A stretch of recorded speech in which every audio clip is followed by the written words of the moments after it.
Or monasteries on the way up to Jerusalem. The main Jaffa Gate here was opened up just at the end of the last century on the visit of the emperor, the German emperor, Kaiser Wilhelm, on a visit to the Holy Land. This is the more glassy part of the old city. This is where the various embassies to the German Empire were situated in the last century.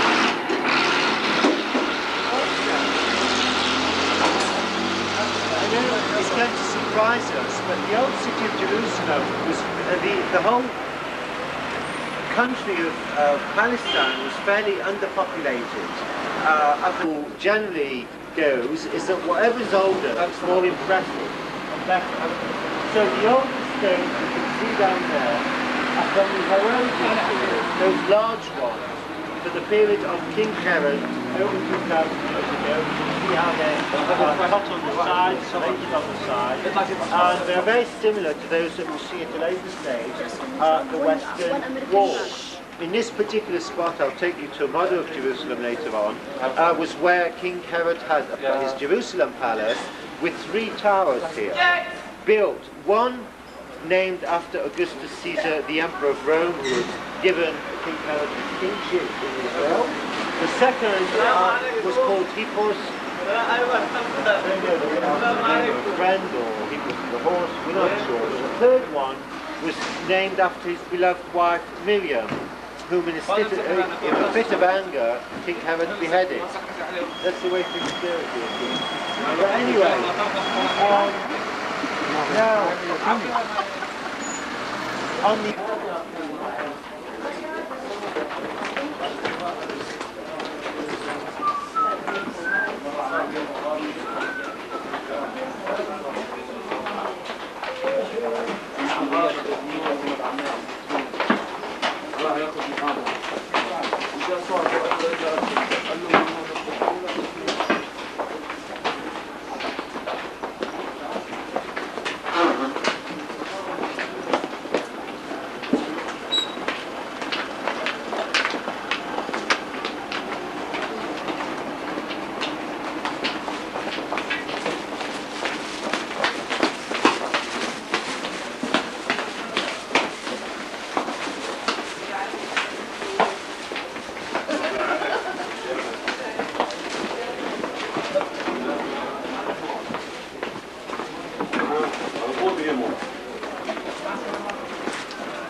Ne me montre pas ça, tu ne m'entends pas ça.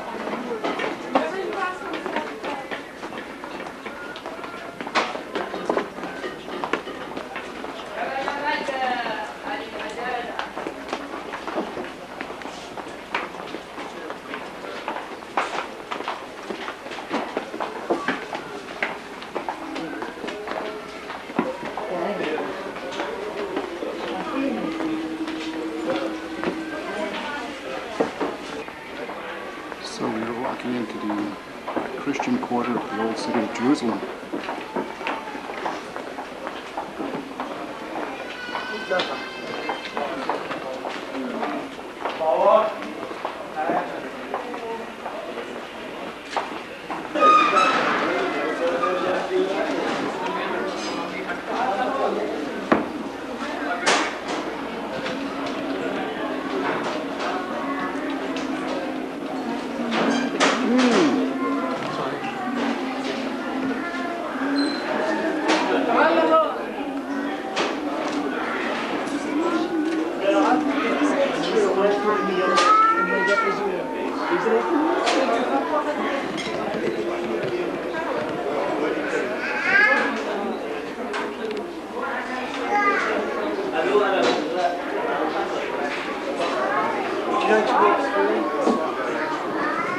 If not, I'll try to carry the mic.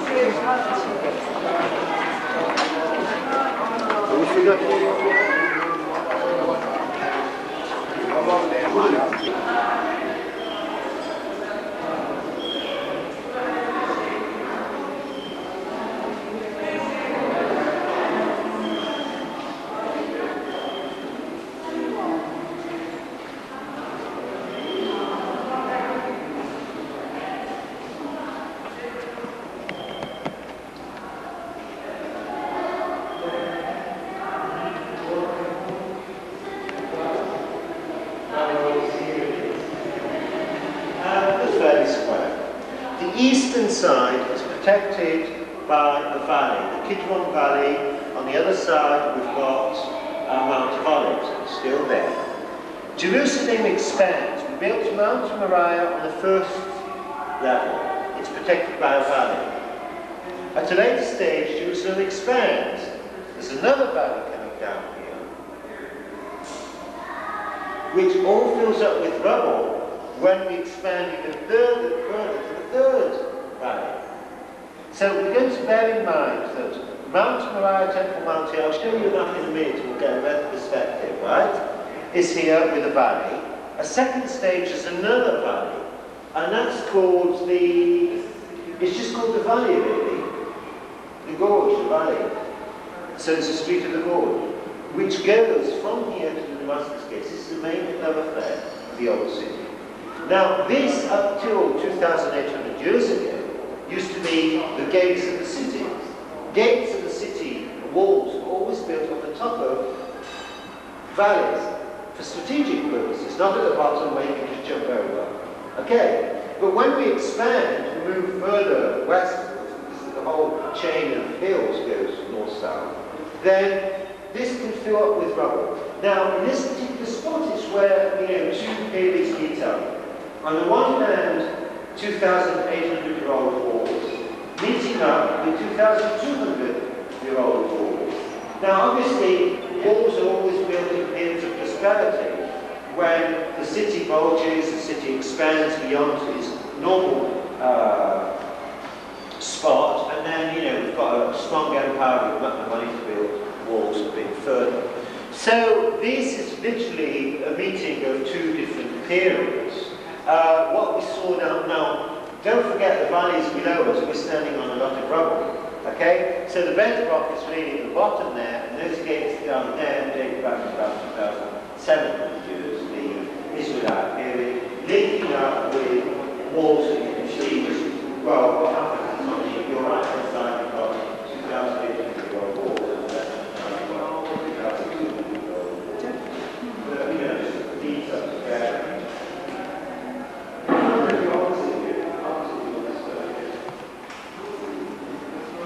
You can see them towards the two walls. Okay, now even during the rule of now let's try and get a better perspective of Jerusalem during the Byzantine period. First of all, this particular map this is a copy of a map found on the same scale, made as a mosaic floor in a church in Jordan, in Midbar. The map itself is a map of the Middle East with, we can all read Greek, can't we? It says the holy city of Jerusalem, doesn't it? Yes. Of course. Right. The holy city of Jerusalem, according to the perspective of the Byzantines at the time, who, obviously, what was important to the Byzantines?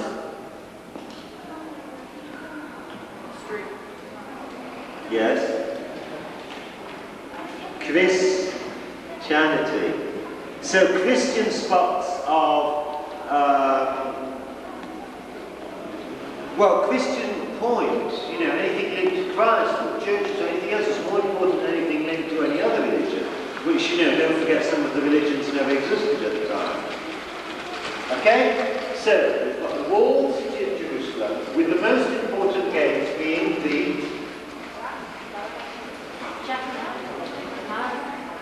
the Damascus gate. I told you, Jack Gate is just the tourists in there, The Damascus gate, in in fact, the gate is built fairly similar to what it is today. It still looks the same. Today, the upper level is Crusader, the lower level is Hashmonite, which means that the foundation of this would have existed during the Byzantine period. We've got a very nice, large, presumably a lot of steps over here, a nice piazza where we can sit down and maybe a couple of fountains. And this is a column. In Arabic, a column or pillar is called amud. The Damascus Gate, as we know it, is known as Bab al-Amud to the Muslims till today. Okay? Quite interesting.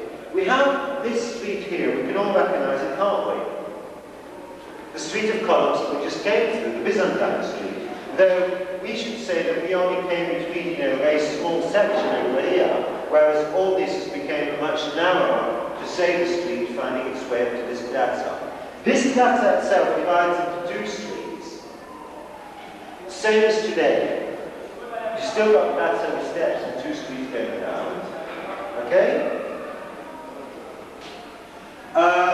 This particular gate is known, will be reaching the vicinity of St. Stephen's Gate, or the Lion's Gate. St. Stephen's is more biblical, obviously an important gate in those days, it's marked here. But the Lion's Gate, because when it was renovated in about 400 years ago, it was renovated because the Ottoman Sultan Suleiman the Magnificent had a dream of two lions coming up to him in his sleep and saying, well, you should renovate the walls of the holy city and all that. So he put these, faces of two lions, or four lions in fact, in this particular gate. So this is also made that will exist today. We'll be crossing it. What else do we have marked here? Two important churches. One church which we're not revisiting, that side. It's not really in function today. All we've got there are the foundations of it. It was an important Crusader church, Byzantine church, never renovated afterwards. And here, the most important aspect of Jerusalem is, to the Christians, the Holy Sepulchre, the place of burial of Jesus. Okay? Let's try and get things in perspective. Can you take a look towards me? Up until the middle of the last century, this was a fairly underpopulated country. Under any circumstances, the Jews that lived in the Holy Land lived virtually out of donations from Jewish communities overseas and were religious Jewish people. There was a special tax if we wanted to live in the two holy cities of Jerusalem or Hebron. So we would prefer to go and live in Tiberias or Safed, two further holy cities that we'll come across throughout our tour. But in the middle of the last century, there was a heavy earthquake in the north that brought about a cholera epidemic, which brought a lot of people down to the old city of Jerusalem, which caused an overpopulation, and then we started to see the beginning of moving out into the suburbs. The new quarters outside the walls of the city. That's one. The second thing is we started to have a national, you see, up until then it was religious people here. Then we started to have nationalism in Europe. In all the empires, in all the large empires, in the Russian Empire, in the Austro-Hungarian Empire, we started to have this nationalism due to linguistic background or ethnic background or anything else. So the Jews, who were also an ethnic group in Europe, had their own form of socialism and nationalism. Don't forget a lot of the philosophers of that period were Jewish anyway, and the writers. I think even Karl Marx was first generation Christian, gone back to Judaism one generation before. So we started to have this movement towards the Holy Land where we could try and develop a socialist or Jewish state or anything else. The only land available in the Holy Land at the time was these marshes on the coastal plain.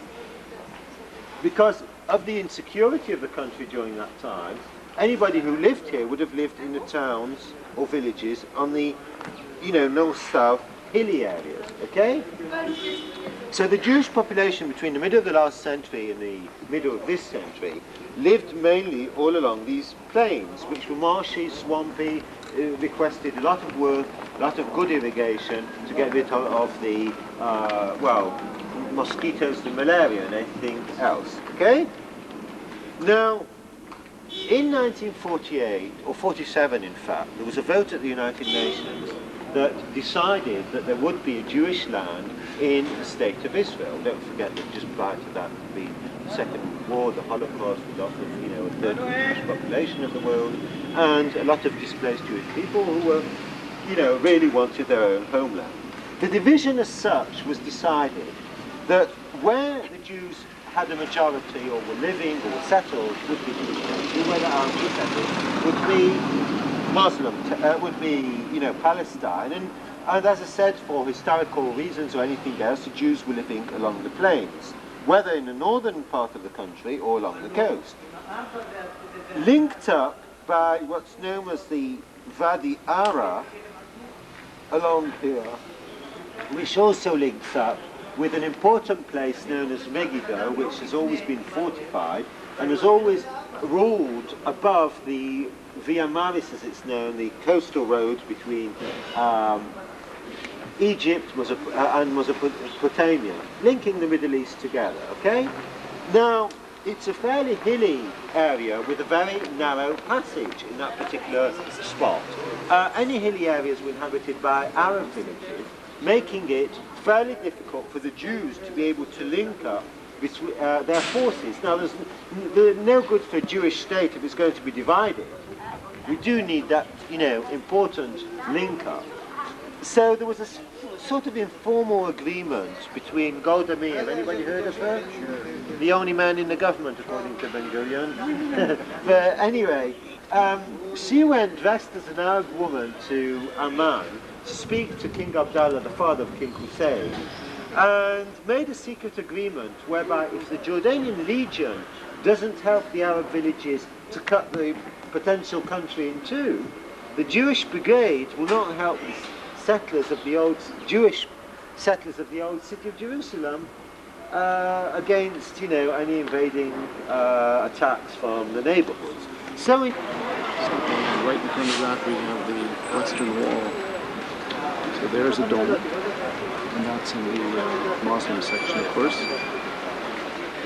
And right here is the Western Wall.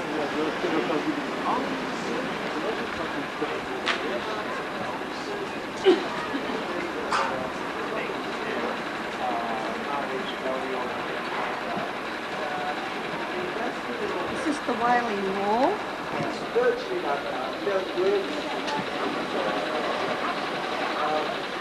So you can see the wall here, and then beyond the wall is the extension of Jerusalem.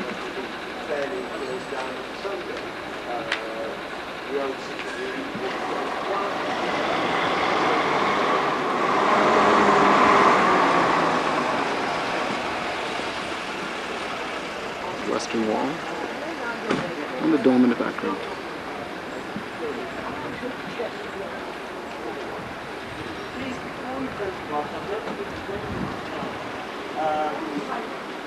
To be, on the Mount of Olives opposite. Separated with Temple Mount by the Kidron Valley on the other side, we'll be passing it, and on Temple Mount itself, what do we have? We will be visiting it. I'm saying this we will at the moment because we've just come through a Muslim holiday where it would have been closed. If it is closed today, we'll find another day to go to it. I think it's open for visit. On Temple Mount itself, we've got the Dome of the Rock that we'll be visiting, and we've also got that particular mosque called Al-Aqsa Mosque, which was first a Crusader inn, later to become a church, and at the moment the third most important place to Muslims. But let's put that aside for the time being and continue on to Temple Mount that we've got opposite us. Probably more or less in the spot where the Dome of the Rock is, not necessarily exactly, would have been King Solomon's temple, renovated at the later stage destroyed, rebuilt by Ezra and Nehemiah, and renovated by King Herod, who literally added on a large section of the mountain. Okay? So, should we say at least from that gate, if not further along onwards, is all man-made to be able to form a large platform, okay, by King Herod. And we don't have any remnants of the Jewish temple itself, but what we do have is remnants of the outer wall, of the supporting eroded wall of the temple, and those will be the first layer of stones down there. Can you see them? Up until the beginning of that arch, right? Can you see them on the wall opposite? Can you bear in mind what I'm trying? Near that corner just to the left, you've got the beginning of an arch, right? That arch used to be an arch forming a bridge, an entrance into the temple over the valley from the bottom. That was the entrance for the lay people entering the temple, because there was another bridge going over that valley. It's called the Terapion Valley, Cheesemakers Valley. I'm sorry, coming out this way. Yes, just jutting out would have been the beginning of a bridge, an arch and a bridge where we could enter from this section over the valley into Temple Mount itself. The other bridge would have been down there. Can you see where that's people praying near the western wall? There's a little arch there. Well, bear in mind that would have been a bridge going over a valley. The valley would have been deeper, full of rubble today. What's on top is built in recent years, okay? Now, just above that level of the 2,000-year-old stones from Herodian time, you've got, later periods that were built up. So people really, Jewish people come to the western wall to say their prayers. It's the most holiest place for Jewish people because there's no temple, and there won't be a temple until the Jewish Messiah arrives from that is the Wailing Wall. Well, in fact, its true name is the Western Wall to Jewish people. Why does it fenced off? You have to pay to go in there. What would Jesus say about that? Well, I just wondering why it was fenced off. No, just a second. The Wailing Wall was really a name given by the British. That's the way they understood their Jewish prayers of wailing for the destruction of the temple. It's true, there is a period where it happens every year.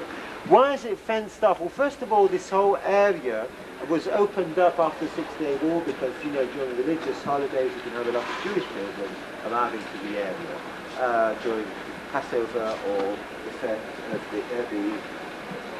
the holidays of Roman calls in September, October. Now the fence off is really to try and say that's holy and that's not holy. And what do I mean by that is that once we go beyond the fence, we divide ourselves into women on the right hand side and men on the left hand side. And we go in there dressed modestly. It's been modest. I think the shorts and the similar I should think so. Get to lose my license. Okay. So as you go into the prayer areas, you'll be able to, spello until it blew up. Look, the thing is, I've tried to mention that we are limited by time. On that run, we'll all meet up there in about, what time do you have? The Mount of Olives. Development of Jewish religion or anything will lead to The Jewish cemetery.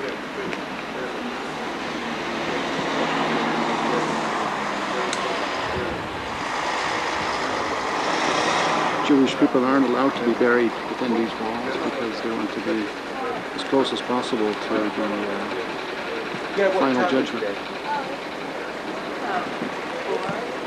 Four. I'm not sure. Did you see a...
If we look down here, we again get a much better perspective of the power of this wall. The erosion stones, you can see how far they go down, quite a bit down, 2, 4, 6, 8, about 10 more layers down. But even below that, if you really look down, you start seeing a supporting wall dating back 2,800 years. It's not exactly Solomon period, King Solomon's period, but obviously for sensitive religious and political regions, we're not going to dig under to find out. But as I said, you know, the valley itself, the rock bottom, goes down very, very deep, and this just gives a perspective of what we would have had here in biblical times. Okay?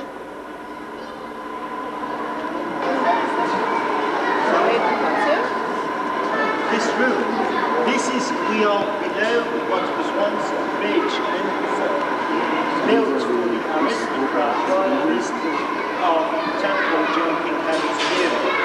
The bridge would have been above us. This is just what is below the bridge, has been developed into the prayers in each of these temples are open we bring the scrolls of the law out only on 3 days a week, Monday, Thursday and Saturday, and I think I'll leave it much more to when we visit the museum to try and develop these issues, because it's really, you know, we really can't get too deep into discussions at the moment. Again, the western wall.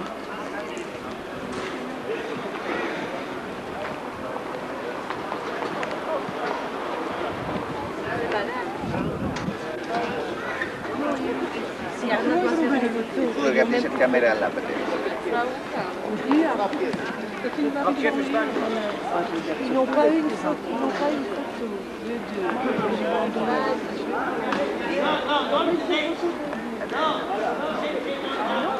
C'est bien. So this is the mosque in the Muslim sector of Jerusalem. Can we trust Dad? Thank you very much.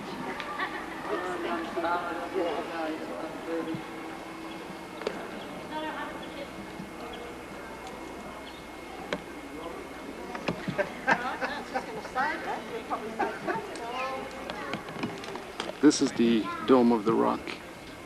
This is where Abraham was said to have tried to sacrifice his son before he was stopped, and also where Muhammad was taken up to heaven.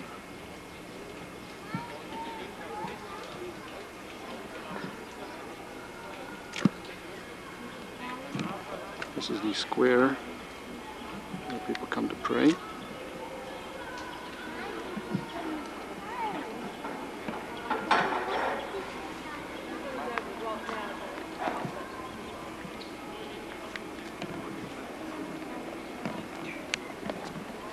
Now basically, first of all, we are on Mount Moriah. We're facing the Mount of Olives opposite us.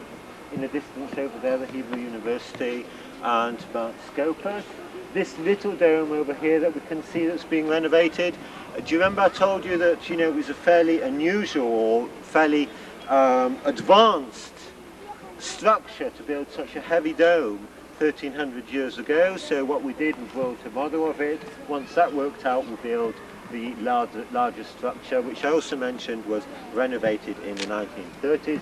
The tilings outside is fairly recent. It's from, I'd say, the middle of the last century. The Turkish, the Ottomans renovated it. It's really just plain tiles that, you know, are not that attractive, I'd say, compared to what was earlier, compared to going inside it.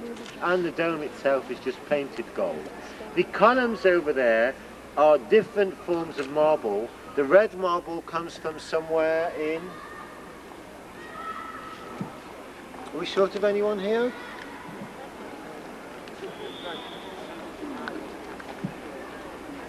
The person who just came from Egypt, Miss Rudd? She's putting a wide angle lens on. Ah, how did I know? How did I... Yeah, I knew that we were short of someone. But anyway, as I was saying, the red marble probably comes from Aswan in southern Egypt, the green marble could have come somewhere from Malta or Rhodes or whatnot, whereas the white marble on the outside would have come from Venice, near in Italy, and all that would probably, as I said, since the Muslims never reached that region, they could have bought it maybe, but they probably appropriated it from Caesarea, which we'll see, you know, towards the end of our tour. Okay, مرحبا. معلش ما مدري بسيدة. مش أنا بشتيها كذا. مو هلا. أكيد لا مو لا. Well, you're being offered cold drinks. One chicken. Yeah, cold. Cold. So this is the area that surrounds the Dome of the Rock.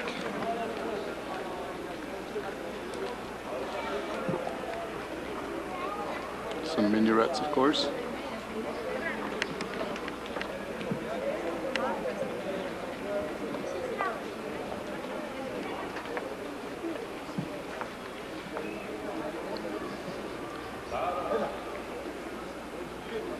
It's a very quiet area right now, because this is not the high prayer time for the Muslims.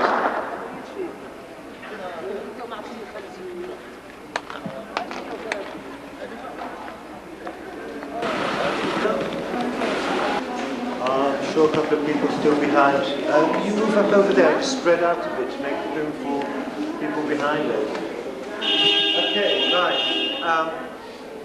This is going to give us a much better perspective and idea of Christianity during the time of Jesus, of Jerusalem during the time of Jesus, and of the development of Jerusalem as I've tried to explain it to you. First of all, just nearest to me is the Mount of Olives. At the bottom of the Mount of Olives we can see what's known as the monument to Absalom, the son of King David. I'll point it out, it's still there, it's about 2,200, 2,300-year-old monument. And beyond that, the eastern entrance into the Holy of Holies and Temple Mount, as it was during the period of King Herod 2,000 years ago, who renovated, as I said, the earlier temple built by Ezra and Nehemiah. Now, just to go into perspective, what we're talking about is that the topography of Mount Moriah, which is the holiest of holy mountains, is below that of the Mountain of Olives. The Mount of Olives is about 810 meters above sea level, and that is about 730 meters above sea level.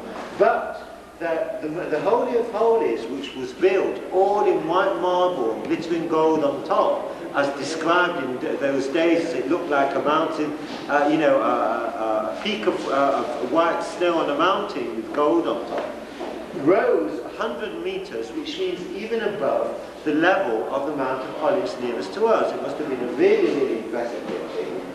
On the left-hand side, you've got that long building, is where the Mosque of Al-Aqsa is, the one that we just saw, and that's where coming up through those steps on the left-hand side and into there would have been the local population bringing their presents towards the temple.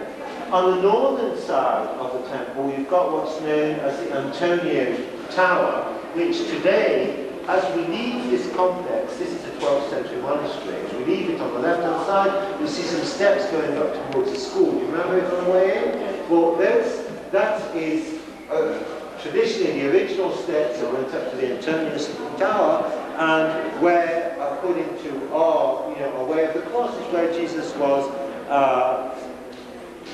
He was arrested down here in the Garden of Gethsemane, but there he was judged by Pontius Pilate.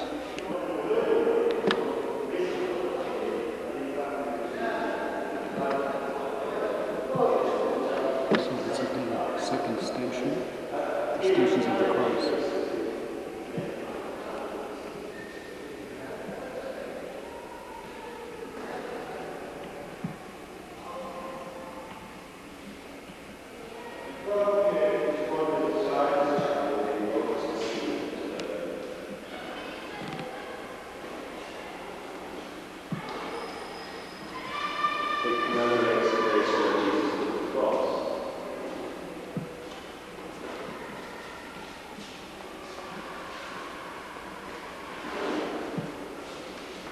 Triumph.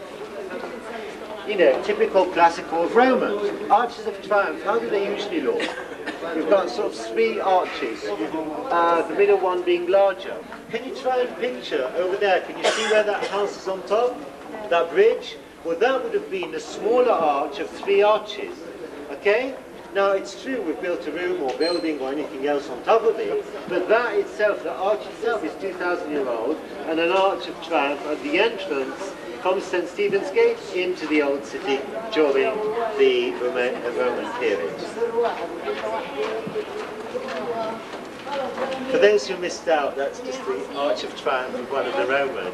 The Roman, you know, 3 arches, that's the left-hand side one. What's built on top is built at a later stage. St. Stephen's Gate.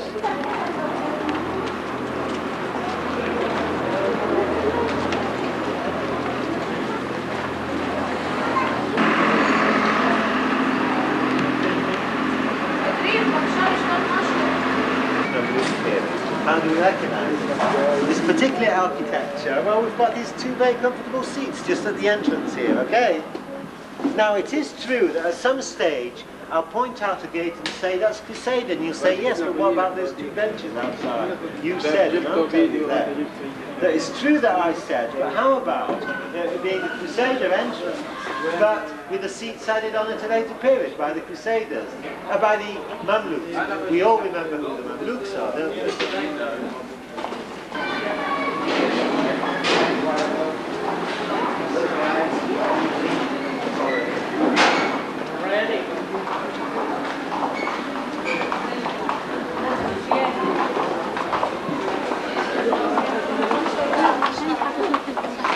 Walking along the Via Dolorosa, the way of the cross.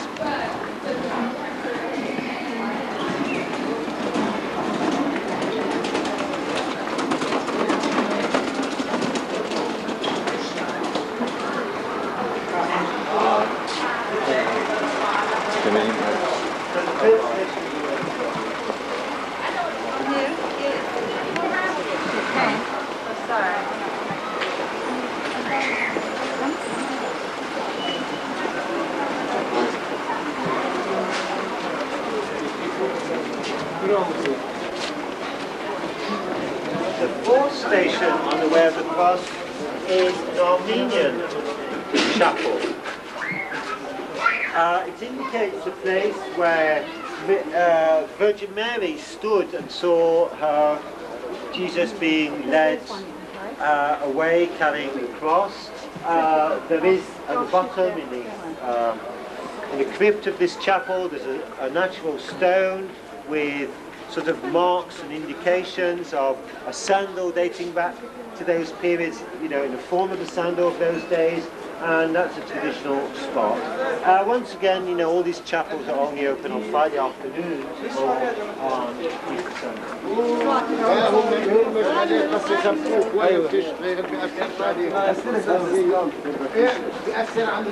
5 shekels with the design.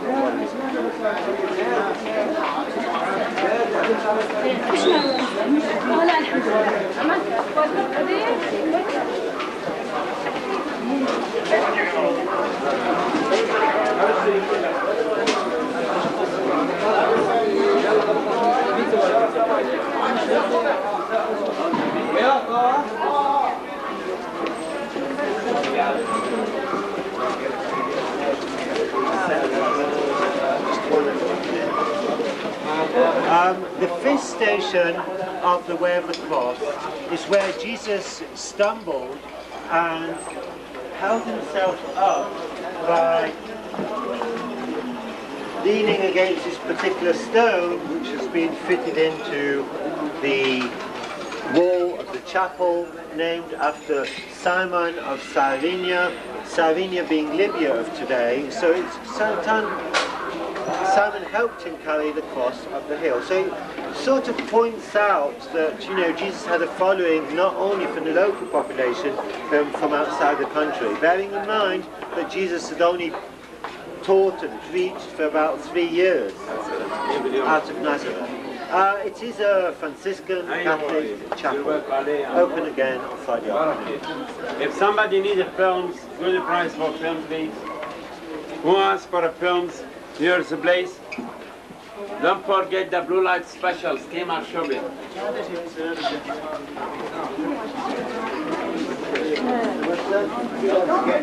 ابوي زي ما شفت صراحه ممكن عليه اما انا والله شفت مثبت انا بقول لك القدام احسن.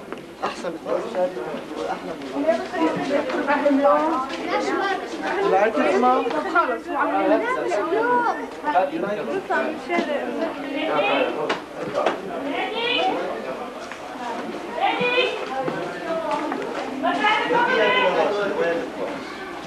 Seems that the way across is now beginning to rise as we walk on towards Calvary.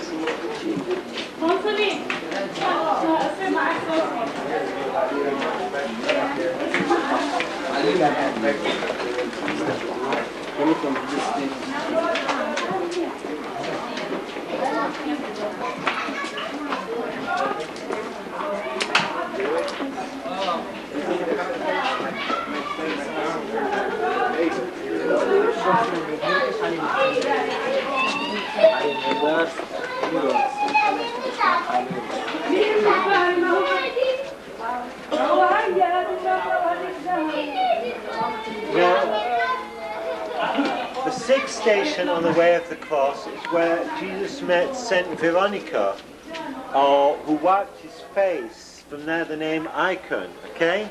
Image. We can see it up there. It's in front, it's a flask belonging to the Little Sisters of Jesus there.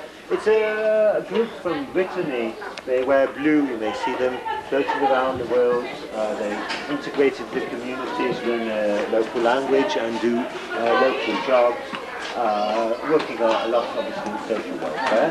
A bit further up you'll be able to see a Greek Orthodox chapel again, and a Syrian chapel, marking the sixth station on the way of the cross. Do you know where, for instance, well, there are about 20 different denominations, active Christian communities in Jerusalem. One of them is the Syrian community. In Jerusalem it's very small, in Syria not too big. In India, for instance, about 10 million people happen to belong to that particular group because Christianity reached India through that particular, sect of Christianity or church of Christianity. So, as I said, you probably see more than one sixth station, one next to the other. On the way.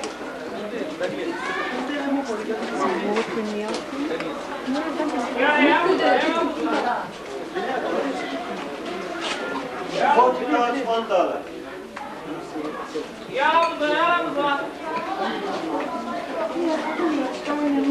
$2 شيكل $1 لهم $2 شيكل $1 امشي معهم يا سلام امشي معهم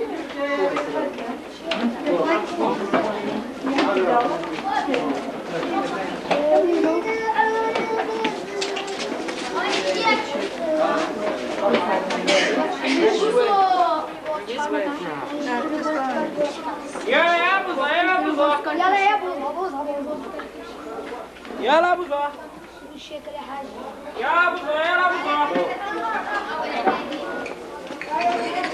هاي يا ابو ظا يلا ابو ظا سنة راحت علينا هو العتيق سنتين راحوا علينا.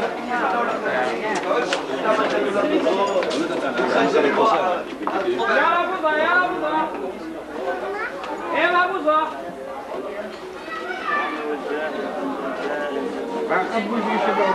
يا ابو ظا يا ابو ظا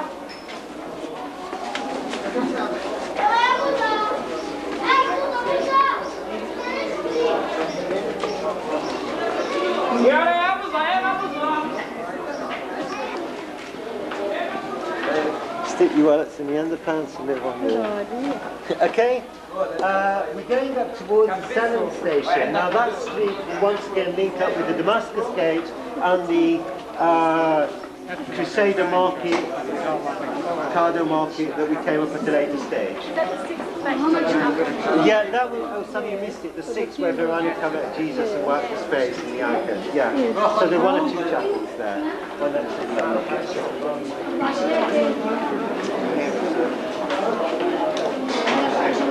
I don't trust you with it anymore than anybody else.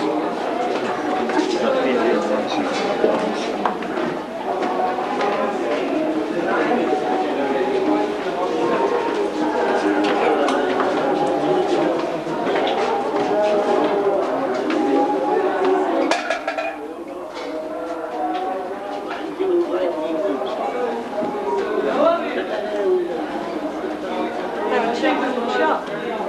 What? Are cheaper in the shop, is that what you mean?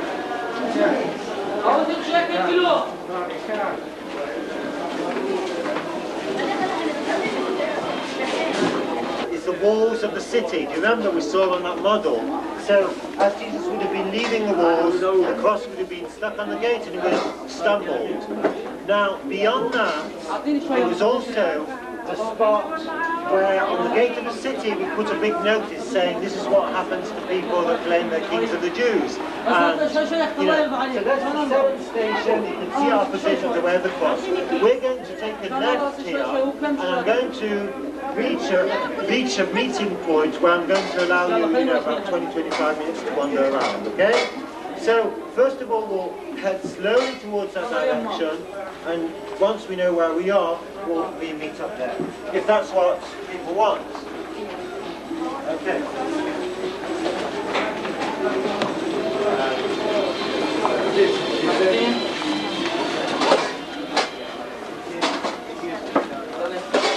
انصرف الى خمس يلا بعوض الله نقي بيدك الشرط كمان بدك يسحت تعال على الشاي هذه اول شكل كيلو ليه يعني بس بالنسبه لي اذا في المقصر اول شكل كيلو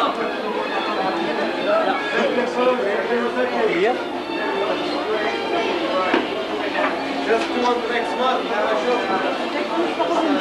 سكر كله يا اخوان سكر مسجل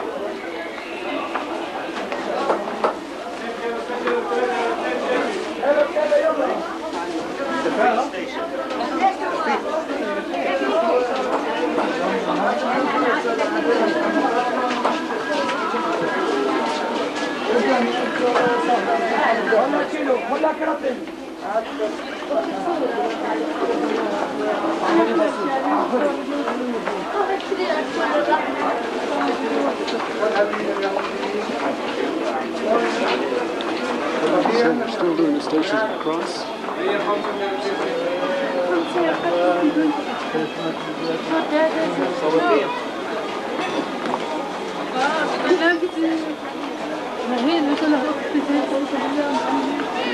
هذول الصنين إذا ما بدك بالشركة منين أجيب لك يعني إذا بالشركة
Other things. What time do you have? 11:30. How long do you want?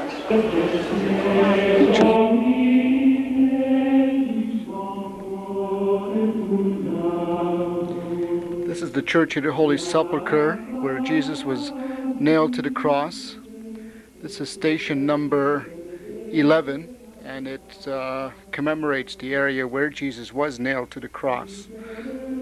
Because it's very dark in there, I took a movie of some slides so that it would be lighter, but it's mixed with the real movie.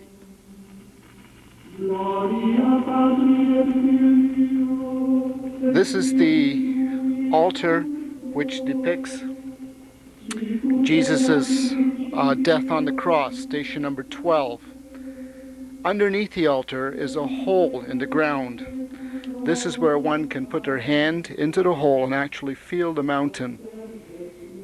There is a shot of the hole, again from a slide, because it's a very, very dark area.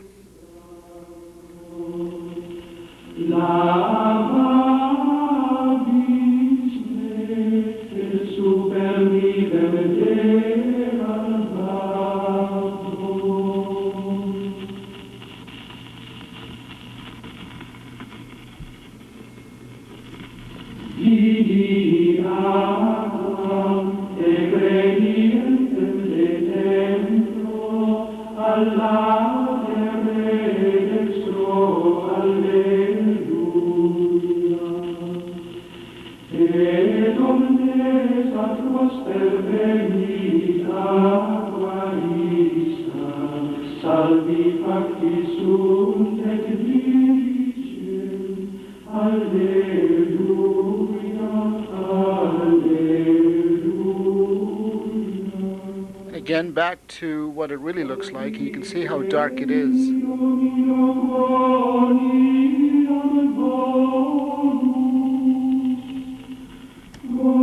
When Jesus died, the rocks around him split open in an earthquake, and these are some of the actual rocks that split open.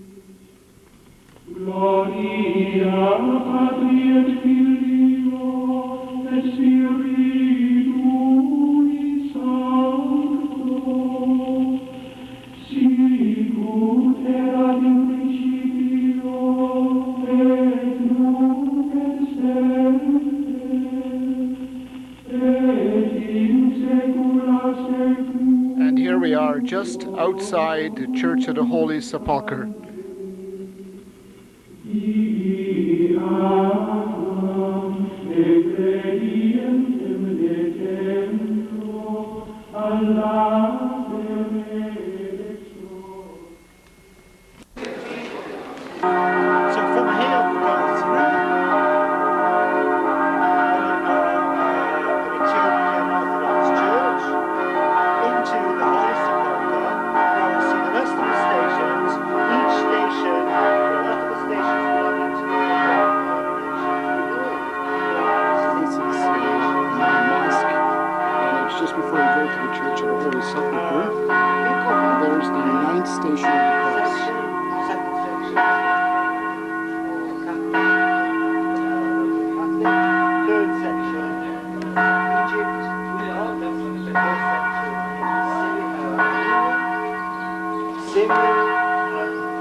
I prefer to explain things out here whilst it's nice and cool and quiet, instead of looking for a place in the shade. Well, looking for a place in the shade and the hustle and the bustle at the entrance to the Holy Sepulchre.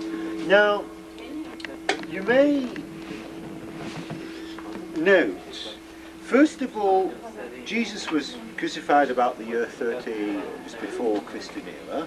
Afterwards there was a Jewish revolt from the year 67 to 70 Christian era, and temple was erased. There was another revolt in 135 Christian era, and after that the Jews were no longer allowed, they were exiled from the Holy Land and no longer allowed to live in the Holy City at all. I think the Jewish revolt took place not only in Israel, but also where Jewish communities lived outside, which means in Egypt or Greece or anywhere else, against the Romans, right? Afterwards we had the Byzantine, from 135 till about 315. There was Roman and Byzantine, but the church had no influence. At that stage enters Queen Helena and King Constantine. Now, from the year 135 onwards, the Romans had made a point of building altars at all places that were linked to the life of Jesus, because they were quite concerned about the revival, renewal of a messianic movement, which can quickly become a revolutionary movement against them. That is why they built altars to the goddess Venus, goddess of love, altars to Jupiter, and placed them in specific spots that were linked with the life of Jesus. So Queen Helena comes 200 years later and picks out these particular spots, destroys the altars on them, and builds the large churches. Very impressive ones they would have been. Now, the Church of the Nativity in Bethlehem was not destroyed, the original one. This particular church, the Church of the Holy Sepulchre, place of burial, the first church was destroyed by the Persians, who I mentioned that just after the Byzantines there was a short period of Persians who were here. They wreaked quite a lot of havoc around. And after that, after they spent about 50 years, then we had the Muslims. But in the meantime, during the Muslim period, the Byzantines, who continued to exist only on a smaller scale, they weren't in control of the Holy Land or Syria anymore, but still existed out of Byzantium. They sent money, put forward money to rebuild the Holy Sepulchre. Now, I think all religions lived fairly well side by side for the first long period of the Muslims, up until a later stage, just before the period of the Crusaders. There was a Muslim leader who was a bit over the top. It happens to the best of us, and he burnt down a good part of the Holy Sepulchre, and that was a reason that was put Byzantium, who was really less afraid of the local Muslims, more afraid of the invasion of the Turks from the east into Turkey. Because Turkey of today is not where the Turks originate or the language originates from. So they invited the Crusaders to come and help them off, so save the Holy Land from the infidel, from the Muslims. That is what brought the Crusaders, well, amongst other things, we'll discuss that at a later stage. That was what brought in the Crusaders to the area, when in fact the church had been burnt down for a second time already by a Muslim ruler. So when we go to the Holy Sepulchre, the main parts of it will be rebuilt during the Crusader period. Though we'll still see, that means some of the large columns from the Byzantine period you can't avoid. You'll still be seeing them integrated into the complex. The complex is at a stage of renovation at the moment. It takes quite a few years to do that, because you need a strong central government empire, or government's rule to be able to mediate, should I say, between these different groups who each one wants access to various areas. The best maintained are always, the Latin ones, because of the money that they get directly from Rome, as I pointed out. So into the tent station within the Holy Sepulchre. In fact, they date their connection to the Holy Land from the days of the Queen of Sheba. They really look towards the written law more so than the oral law, which developed at a later stage. Once again, we'll reach that at a later period. They have emigrated to a large, or half the community emigrated to Israel in the last 10 years, and another half is still stuck in Ethiopia and unable to reach here. They adhere to the Old Testament, only it is written in Amharic script, in the same script that the Old Testament stating the New Testament from the Ethiopian Orthodox Church is written in. I think you can see the Bible.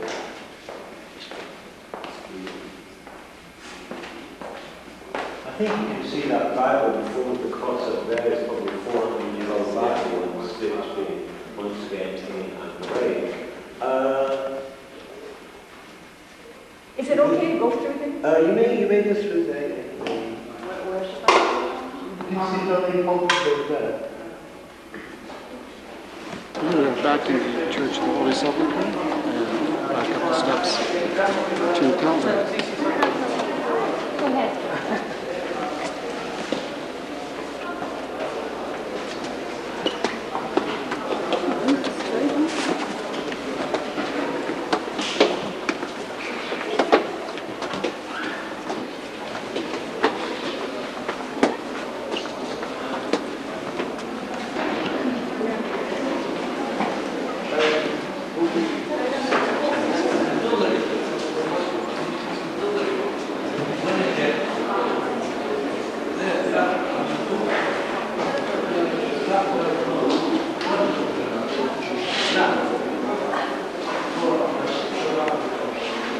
First of all, let's the significance of the Ethiopian monastery is an Mount Station on the way of the cross, where I already mentioned Jesus fell for the third time. The Ethiopians just don't have a particular spot within this complex. This is the Holy Sepulchre, which is divided amongst 5 other denominations. That's why they've got the center over there. Now, the 10th, the 11th, 12th, and station are all here. The 10th station is on our right. If you poke your nose through the window, you will be able to see that that's where Jesus was disrobed. And the 11th station, which is this is a Latin chapel. Latin, and this is a Crusader mosaic, indicating the area where Jesus would have been attached to the cross before the cross was being stood up. The cross station, top of on bedrocks, on the left-hand side of there. That station, the workstation, will be the station and the 3/4 chapel.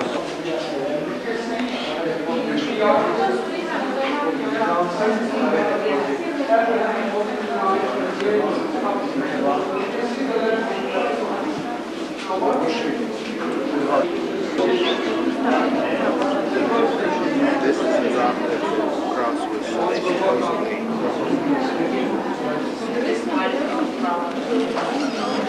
No, inside there is where the cross was placed. Certainly there was a special place.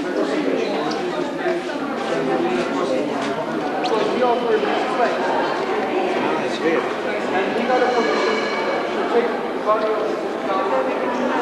And now we're there.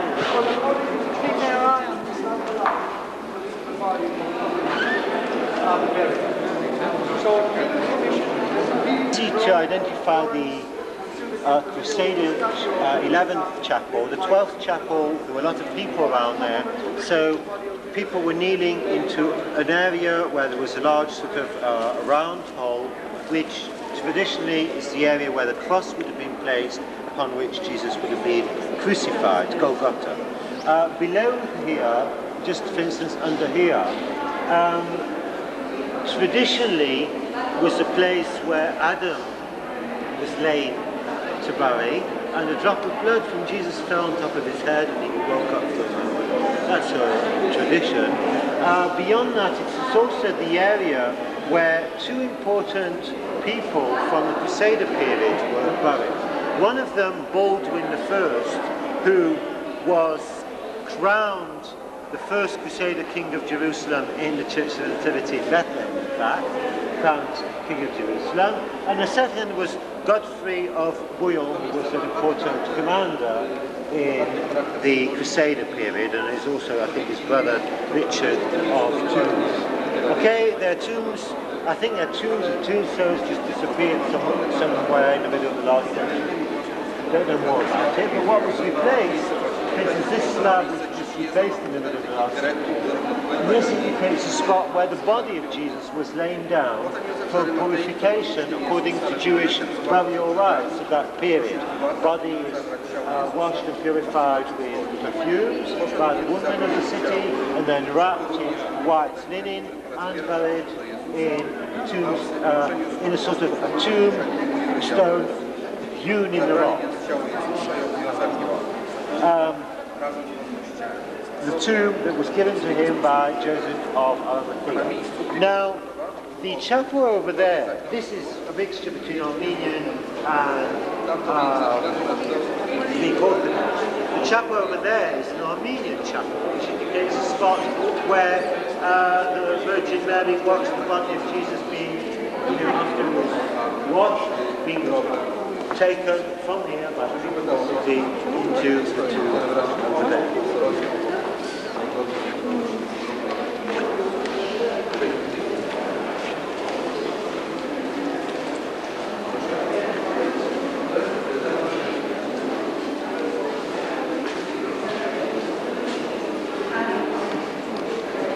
This marks the tomb of Jesus.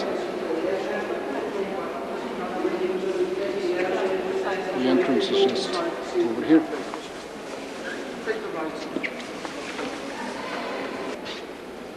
Now, this particular complex we've got here was built, in fact, only in the middle of the last century by the Russian Orthodox. I think I mentioned that there started to be an important amount of pilgrimage from Russia into the Holy Land for the middle of the last century, and this complex was built during that period.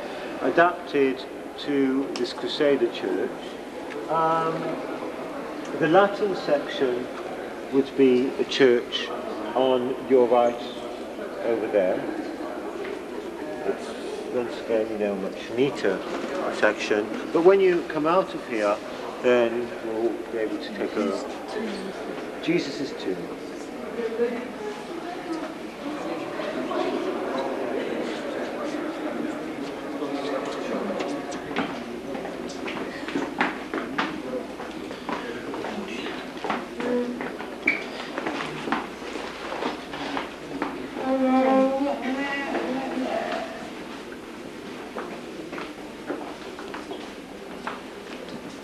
The actual rock that was put in front of the tomb.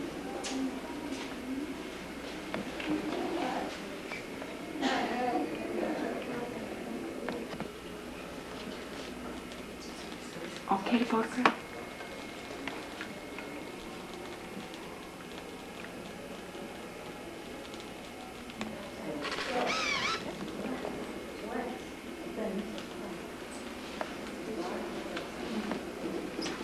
And this is the actual place where Jesus was laid to rest.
Outside the Church of the Holy Sepulchre.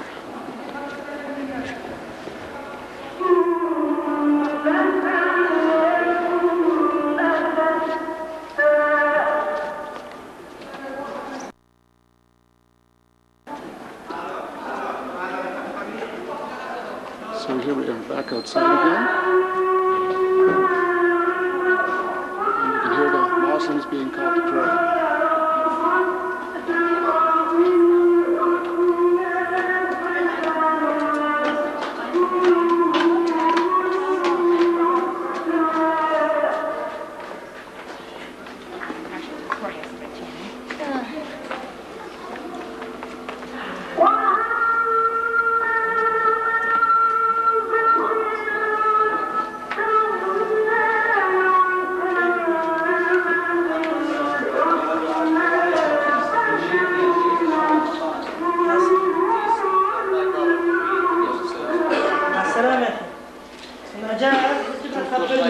Real against a stone, sir. 2 for $5, sir. Please, let's make it here. This is American wholesale prices.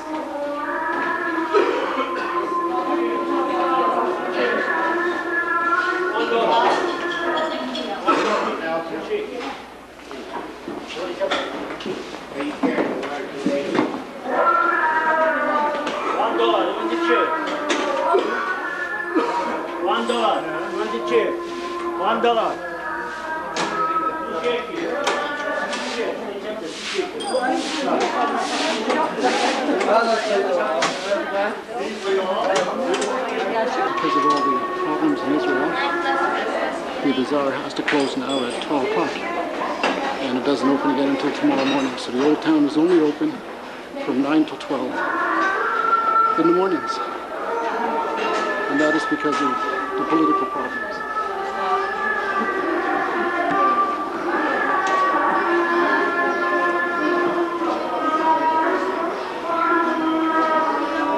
So this is the same street that we walked through that was so busy just before we went to the Holy Sepulchre. And you can see now it's deserted, or nearly deserted. Everything is being closed.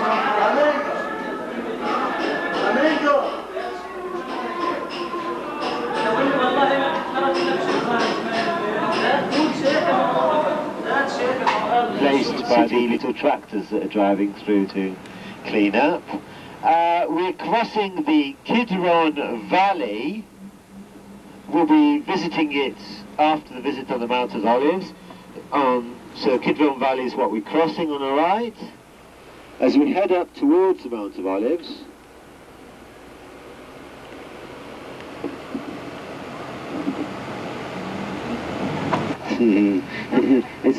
it's how much you think it's worth to you, how much he thinks he can get out of you, and how much he believes that you don't know how much you could get away with it for. What's he going to start asking for? Sky's the limit. Yeah. Okay, folk, what can we see ahead of us? First of all, we've already visited Mount Moriah. We can see very much here how part of the mountain has been added on. We can see those steps leading up to the temple on the right-hand side. Can you see? That would have gone down into the city of David, it's known. 2 gates there would have taken us up into the place where we donated our donations to the priests of the temple. Now, I did mention on the Mount of Olives we've got a Jewish cemetery, but just below the eastern side of the walls of the old city we've got a Muslim cemetery, which was put there for a specific purpose. You know that in Jewish religion we are divided into the Kohens, the priests, the Levites, and yours truly, this is the nation of Israel. Now the priesthood is not allowed to go into a cemetery. Even if someone from the descendants of the priesthood dies, there's a specific section of the cemetery put near an outside wall, and members of his family will stand outside the gates or outside the wall for the services. Priests have got a holy, well, it's a matter of purification and, like rites, like in many other religions. So don't forget that when the Jewish Messiah arrives, he'll be led forward by the prophet and priest Elijah. If he's a priest, he won't be able to cross a Muslim cemetery there, will you? Will he? So he won't be able to build a temple. So let's build a cemetery, Muslim cemetery there. That's where we can look after our mosques. But just in case he gets the wrong idea, this priest Elijah, we closed what are known as the Golden Gate and the Penitence Gate. We can see 2 gates there closed, right? One golden, one penitence gate, going into the Holy of Holies of the temple. Legends of Jerusalem will tell us that when the Messiah arrives, led on on a white donkey by the prophet, there will be 2 bridges crossing this valley, one of which is made of paper and cardboard, and all the good people will cross, and one of which is made of steel, where all the bad people will rush to be the first to cross, but once they get to the middle, the whole bridge will collapse and they'll all fall into the valley and never...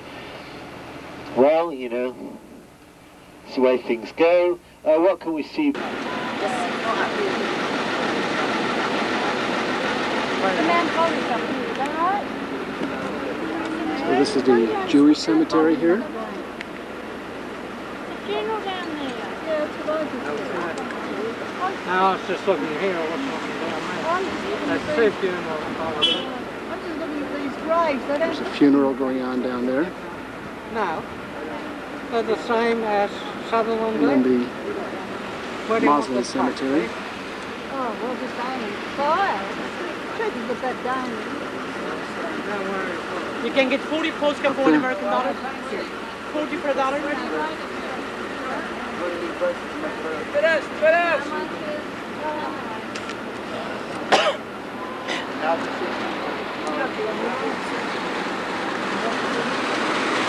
So this is the old city of Jerusalem at the gates. You can get 40 postcards for $1 American dollar. No, you go on. I have 40 for $1 again, ready? No, thanks. Yeah, she's Canadian? Yeah. You are selling here. No, you on one and she on one. Guys, I want to...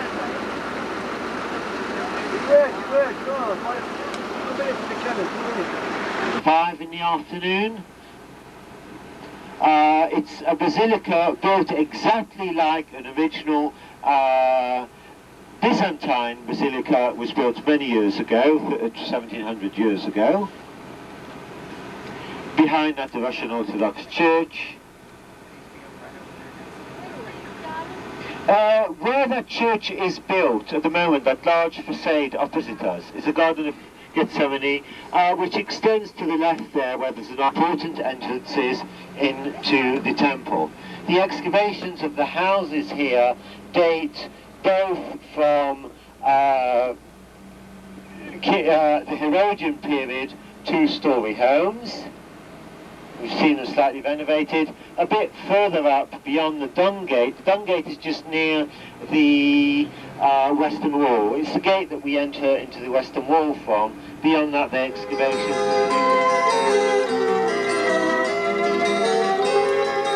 In the middle of Jerusalem, near our hotel, is a windmill, probably brought here by Dutch Jews who settled in Jerusalem.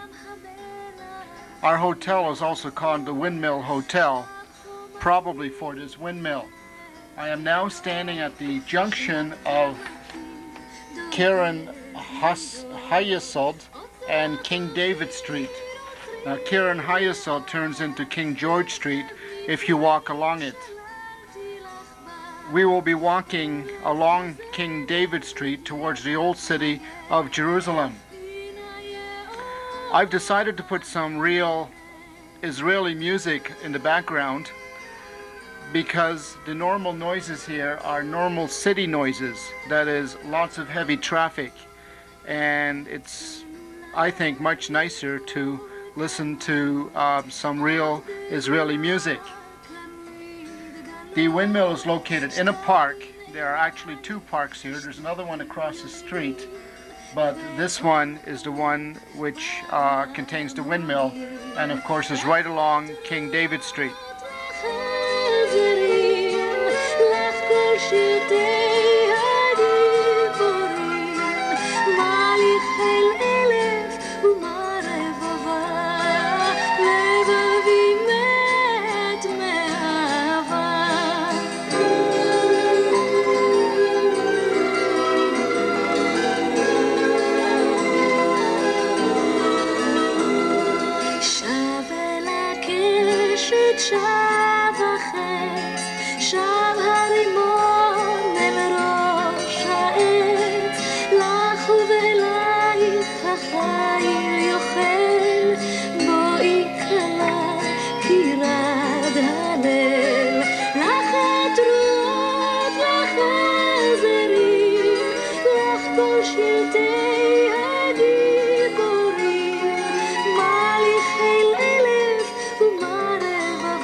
And so we walk up King David Street.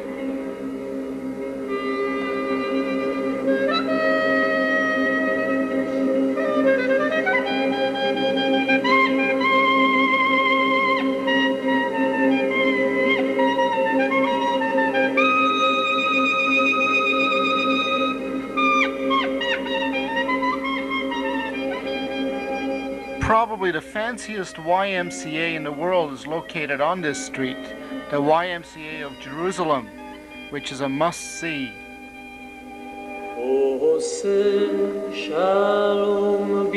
And here we have the King David Hotel. The King David Hotel was the headquarters of the British in the 1940s. It was because of the uprising, it was the Jewish uprising and the Jewish revolt in 1948. It was partially blown up. So this is the King David Hotel, right opposite the YMCA. שלום עלינו ועל כל ישראל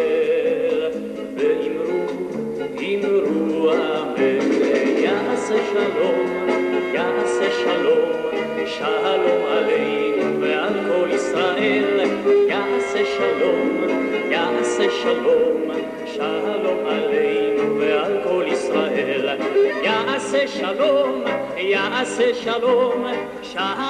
King Davis Hotel is a 5-star hotel and has many gardens in the back. And here again, the YMCA.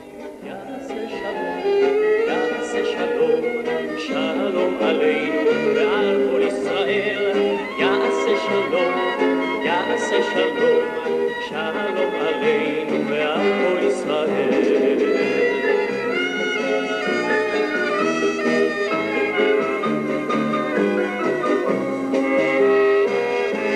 עושה שלום במרומיו הוא יעשה שלום עלינו ועל כל ישראל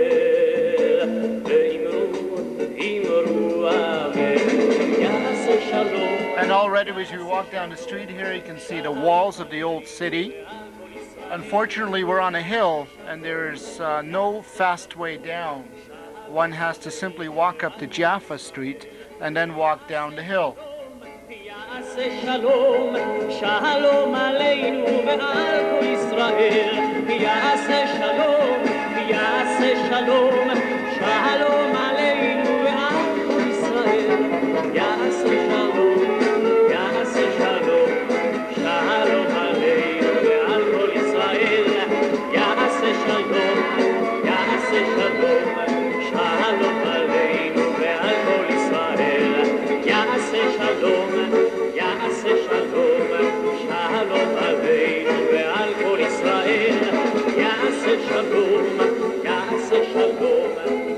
There again is the Jaffa Gate and the walls of the old city. The Jaffa Gate, of course, is the main tourist entrance to the old city of Jerusalem.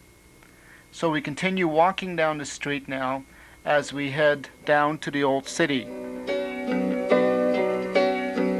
Here's one of the many churches in Jerusalem. This one is dedicated to Mary, and you can see that there's a statue there. The church unfortunately was not open at this time of day because right now the old city is only open between 9 and 12, and many of the other religious areas are closed also.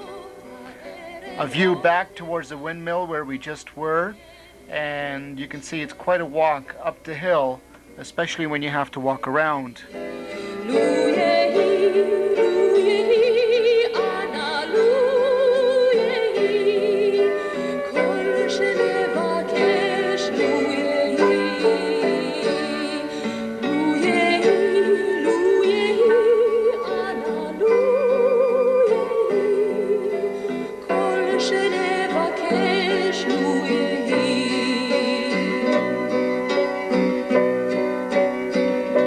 And here the Jaffa Gate.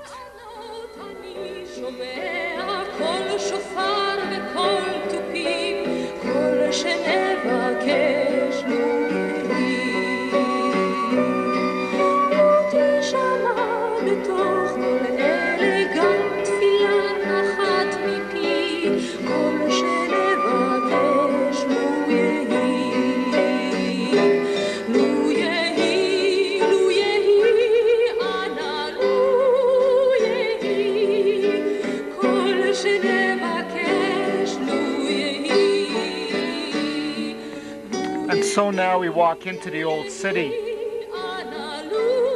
You'll notice that the old city is much quieter in the afternoons, again because all the stores are closed at 12 o'clock. The reason for this is the recent Arab uprising.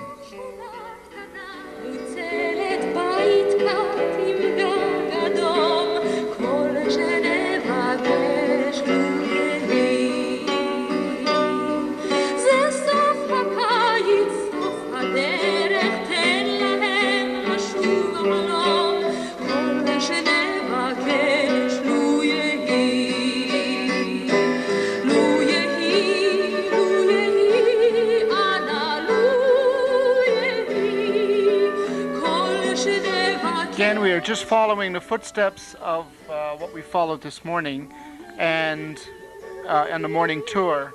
And now we will turn back to the original sound to get the flavor of the area in the afternoon.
Just heading in the direction of the western wall.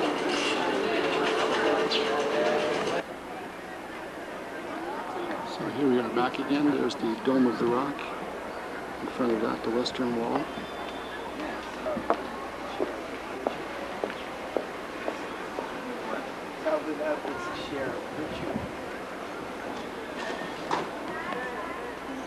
And we'll go down now for some close-ups.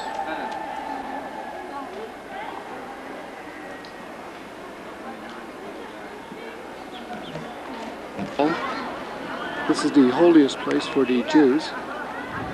They pray here or with their, I forget what the guy's name is, but anyway, it'll come to me. This is the only wall that's left over from the temple that stood here.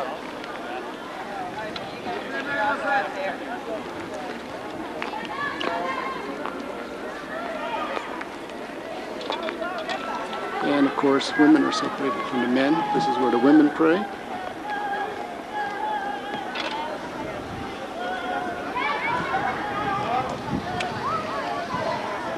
And then there's the fence, and then the men.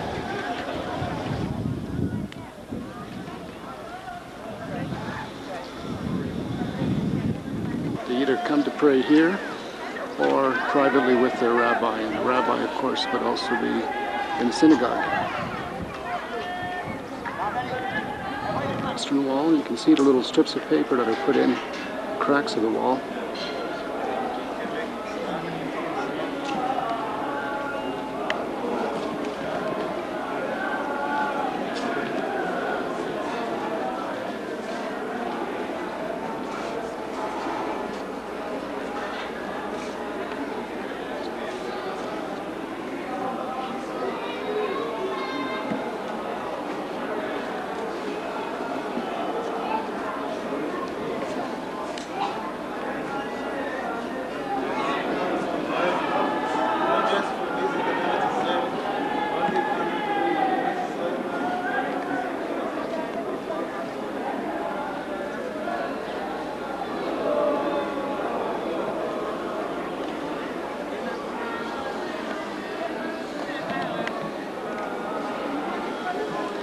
And the women pray on the other side behind that screen. There are all kinds of desks there for the Bible, for the scrolls.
just how far the wall goes down.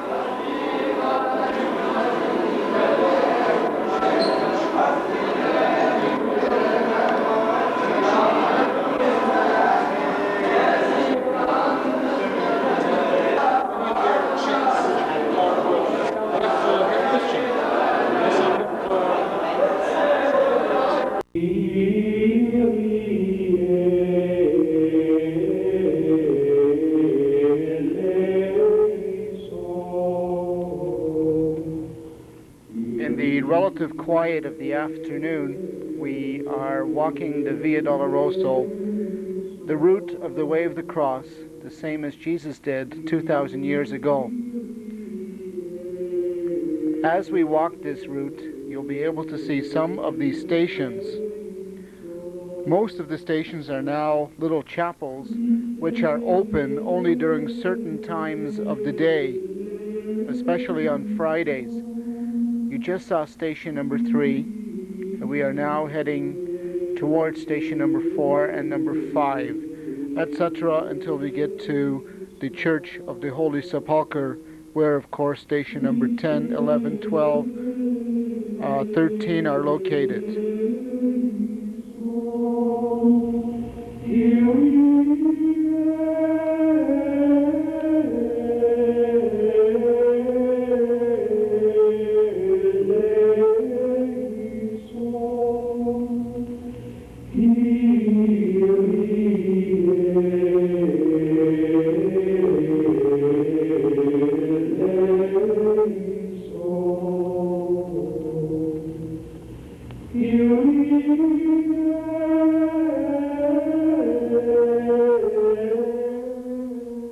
In the time of Christ, these steps weren't here, but they only show us again that we are beginning to head uphill towards Golgotha, towards Calvary.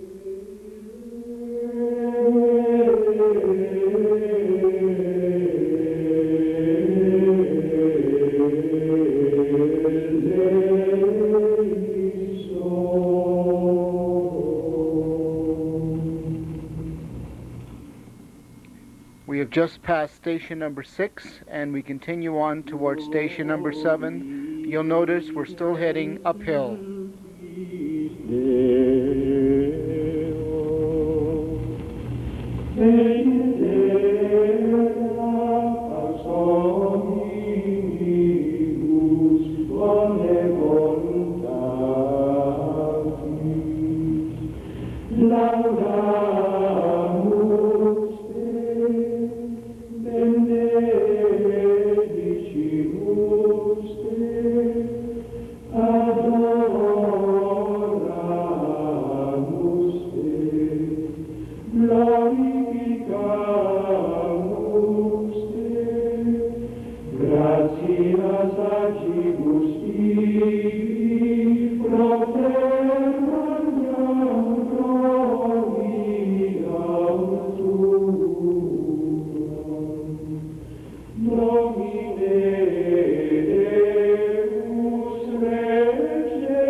Imagine how difficult it must have been to walk through these streets knowing that you would be crucified, and in the heat of the day, after having been beaten, after having been made fun of, carrying a heavy cross.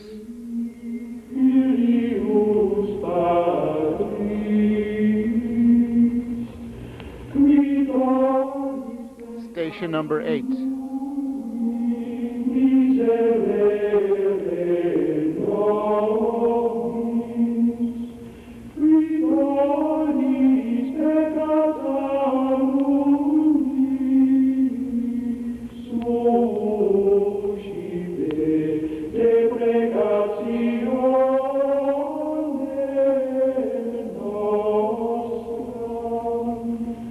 Qui se ad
we round the corner as we head to the Church of the Holy Sepulchre, where station number 10, 11, 12, and 13 are located, and of course also station number 14.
And slowly we reach the Church of the Holy Sepulchre,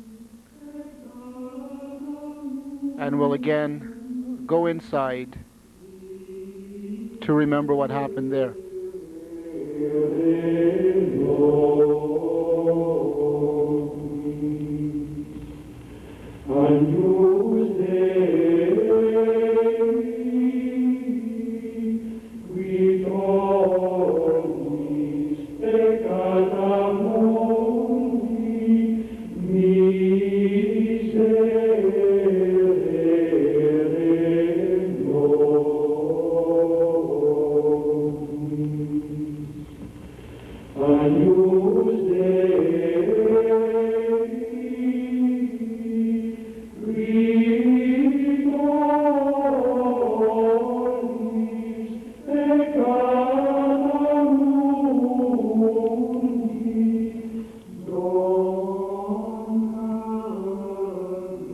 So this is Calvary, and now we'll join a service going on in the Church of the Holy Sepulchre. This is where Mary was.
In silence now, we walk into the actual tomb where Jesus was buried. It's a very quiet area, of course.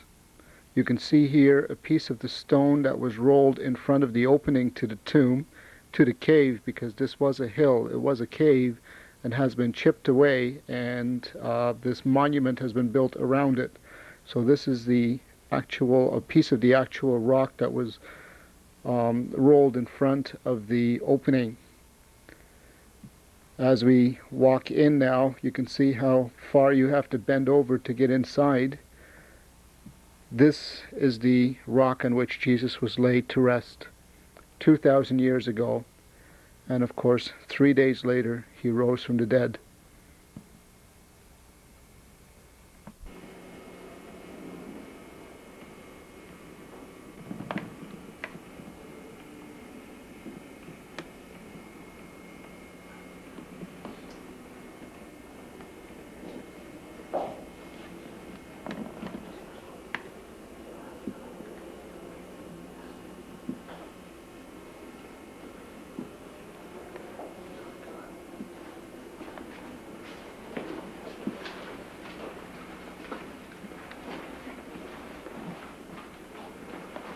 So now inside the tomb, this is where Jesus was laid to rest.